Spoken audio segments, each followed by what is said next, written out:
Peoples party के chairman Balawal Bhutto Zardari Karachi बार lawyers club जो इफ्तिताह करे छड़ियो। बलावल भुट्टो चयो आहे त मुल्क के तारीख़ में एतिरो नालायक ऐं नाहिल वज़ीर आज़म नाहे मिलियो। ईंदड़ हफ़्ते हुकूमत ख़िलाफ़ तहरीक जो आगाज़ कयो वेंदो। जेकॾहिं अवाम साथ ॾिनो त सिलेक्टेड हुकूमत जो ख़ात्मो करे छॾींदासीं।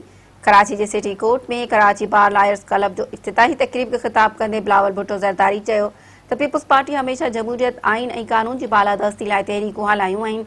हाणे बि अवाम जे हक़नि जे तहफ़ुज़ लाइ तहरीक हलाइण जे लाइ निकिता आहियूं। वकीलनि जो साथ घुर्जे। पीपी चेयरमैन जो त ईंदड़ हफ़्ते हुकूमत ख़िलाफ़ तहरीक जो आगाज़ कयो वेंदो। अवाम खे अपील कयूं था त सॼे मुल्क में असांजो साथ ॾियो। पीडीएम ज़रिए नाअहल हुकूमत जो ख़ात्मो कंदासीं।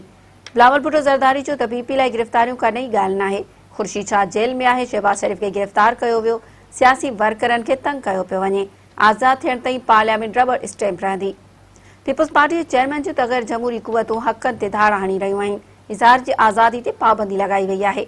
बलावल भुट्टो चयो त वफ़ाक़ जूं सिंध सां नाइंसाफ़ियूं वधंदियूं पयूं वञनि। वफ़ाक़ सिंध खे एनएफसी जे मद में जाइज़ हिसो न पई ॾे। हुन चयो त पीपल्स पार्टी अॼु बि ग़ैर जमहूरी क़ुवतुनि जे ख़िलाफ़ बीठी आहे। हू अवाम खे ज़ालिम हुकूमत मां निजात ॾियारण लाइ निकिता आहिनि।